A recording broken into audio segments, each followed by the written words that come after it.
want the scoop on gear. Yeah. Future tech is here.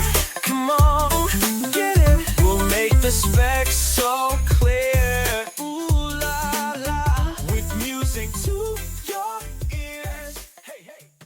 Welcome back to Geezers of Gear, FutureTech. I'm Chris, and as always, I've got Lacy here with me. Today we're diving into ETC's latest bit of kit, the F-Drive RX, and why it's stirring things up in the lighting world. So, Lacy, you've seen all sorts of wild installs over the years. What did you make of this when you first heard about it? Honestly, Chris, when you first mentioned a rack-mountable LED driver, my brain went straight to, that sounds, well, intimidating. But after looking into it, it's not intimidating at all. This thing's all about keeping it central. You stick the F-Drive RX in your rack, and suddenly you've got control over basically any LED you want, and it all runs on Cat 6? That's wild, right? Exactly, the days of crawling around old ceilings, searching for dodgy little drivers buried above plasterboard. They could be over. I remember, this was, 10 years ago now. I had to squeeze into a crawl space, proper Mission Impossible style, in this historic theatre, just to replace one failed driver. It took hours, and believe me, nobody looked dignified in the process. With the F-Drive RX, all your guts are in the rack. You drive constant current, constant voltage, and Narvis fixtures up to 2800 watts, all through output cards that just slot in. It's almost too easy. What blows my mind is it's not just for fancy Navi stuff. If I'm reading the docs right, you can run everything from high-end architectural down to humble LED tape right you are. Mix and match. If you've got those lovely ETC luminaires, perfect. But if your designer went on a wild shopping spree and spec'd a dozen types, you're still sorted. All from one rack. And no high voltage lines threading the space, so places with tight install rules, schools, old buildings, cruise ships, they can get creative without an electrician on speed dial or chasing random drivers up in the ceiling tiles. That's a huge bonus. And the form factor's sort of elegant too, right? Just a 2U enclosure for the driver, 1U for the power. Doesn't eat up much rack space. My old AV techs would have loved that. Yeah, it's neat and tidy, and it feels like an evolution from what we've talked about before with, say, the SiteLink or the rig POV, putting all the brains where you can actually get to them, instead of sending folks spelunking behind walls or rigging. Simple, clever stuff. So jumping off that, the installation side is what I'm really curious about. I mean, Cat 6 is everywhere these days. In conferences, ships, retail, you name it. So basically, you just snake these cables out and plug right into your fixtures? No high voltage conduit or like those endless lockout-tagout worksheets? Exactly. All the power and control protocol goes down standard Cat 6, since we're talking low voltage. No more wrestling with conduit, bent knuckles, or fiddly high voltage sign-offs. And maintenance, piece of cake. Let's say a channel's acting up on an output card. Anyone trained up, even a facilities tech, can swap that card hot. You don't need an electrician just to keep your lights on. It's safe to work on, even during open hours. If you can terminate a network cable, you're basically halfway there. That is such a game changer for big hotels or venues with lots of events stacked up, or even, let me tell you about this one show. We had a ballroom full of corporate types, and someone decided at 10 in the morning that they wanted all the ceiling fixtures swapped out. We spent hours waiting on sign-offs and electricians, and honestly, my team missed lunch because we were running around like maniacs.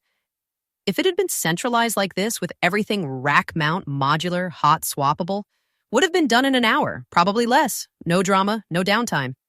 I can just picture you corralling the techs. Don't break anything expensive. But yeah, it's the way of the future, right? I suppose a building's existing cable trays could just be used. And because it's low voltage, you're not as boxed in by the local codes. Maintenance can finally be handled properly by the in-house team, not just brought-in specialists. And that keeps everything humming along, even if you're halfway through a trade show or conference week. And for cruise ships, or those all-day conference centers where their schedules leave zero room for downtime, this seems kind of, necessary. Not just a nice-to-have anymore. Feels like a whole chunk of install hassle just falls away. Which I love because everyone's got better things to do than chase a burnt-out LED behind an AV wall at 2 a.m. Couldn't agree more. From a maintenance perspective, it's night and day. And it's not just about convenience, it's safer. Nobody's hunting for hidden power supplies.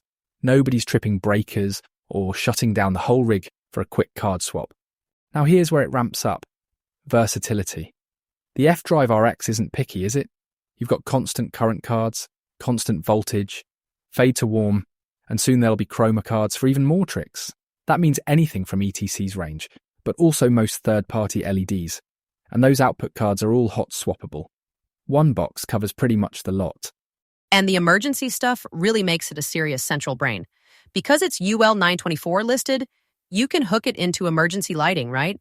If the building needs load shedding or auto switchover during a power blip, you don't have to try to do that complicated hack of keeping a couple LEDs on and turning others off. It just does it, safely and cleanly. Exactly. You can support emergency looks so it becomes part of a coherent emergency design instead of an afterthought. And with load shedding built in, you're compliant with codes, you're safe, and you get peace of mind. That's especially critical in places like schools or retail. But to me, the creative flexibility is almost more interesting.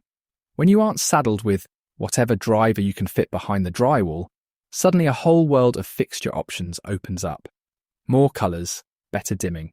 Your imagination actually gets to go wild. I'm just thinking this gives so much more control to design teams, especially those on a budget or without a dedicated lighting expert on site. I mean, maybe your facilities crew isn't up for redoing high voltage, but Cat 6? That's doable. You're not blocked by a lack of specialists or dealing with restrictive tech behind the scenes. Spot on. And for environments where installs have to last, like themed environments or education spaces, it's future-proof too. You want to add new fixtures next year. Maybe some crazy chroma stuff when it's out. Just slot in a new card and go. It's that simple. There's a bit of a debate in the industry, I know, about losing the art of the weird workaround. But honestly, I'd rather see folks focusing on design, not duct tape solutions to ancient infrastructure. Amen to that. Well, Chris, I think it's safe to say the F-Drive RX isn't just another box in the rack. It's a bit of a rethink for how we approach LED installs, particularly for teams that don't want to be up on a ladder all day or locked in a maintenance closet. Yeah, it's proper smart stuff. And if this is where ETC's headed, I reckon we'll see other manufacturers trying to catch up. But hey, we'll cover more future-proof gear and stories, good and bad, in our next episode. Lacy, always a pleasure diving in with you. Same, Chris. Thanks for keeping me honest on the tech terms. And thanks to everyone tuning in. Catch us next time on Geezers of Gear FutureTech. Cheers, everyone. Take care and keep the gear in the rack, not in the ceiling. See you next episode. Want the scoop on gear? Yeah. Future Tech is here. Come on, get it. We'll make the specs so clear. Ooh la la. With music to your ears. Hey, hey, yeah. Let's go. New gear vibes. New tech jive. Gearheads unite. We keep it live.